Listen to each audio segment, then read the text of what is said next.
Welcome to Zwida Media. If you're new to this channel, please subscribe. Don't forget to like, comment and share. Here's a new video for today. Enjoy.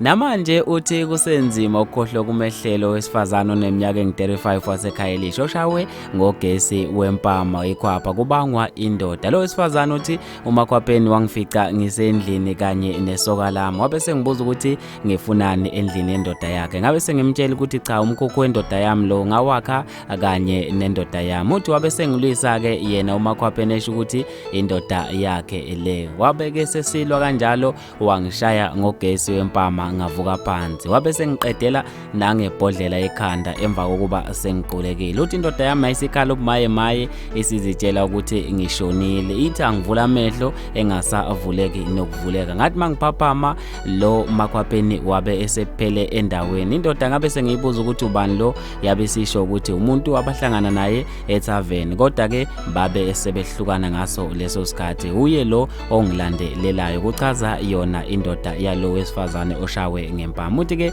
okubuhlungu kakhulu indoda yami le bese ngihlale naye iminyaka ewu5 ngithandana nayo ngingazi nokuthi iyangijolela. Ngibe sengikhetha ke ukuyiyeka ngoba ngibona ukuthi ngisengozini. Uthi ke akalivulanga icala kwamanje usazama ukubuyisa umqondo ukuthi akwazi ukuthi uzolivula noma cha. Kanti ke umunye ngumakhelwane uchaze wathi ngiyamzwela lo owesifazane ngoba indoda yakhe ithanda abantu besimame ngendlela emangalisayo. Bafethu ke mina ngizofisa ukwazi ukuphala kwakho ngalolu daba khona lapha kwi-comment section. Manje ngentatheli ka-YouTube sengiphuma kanje, awungibambeke evidweni elandelayo.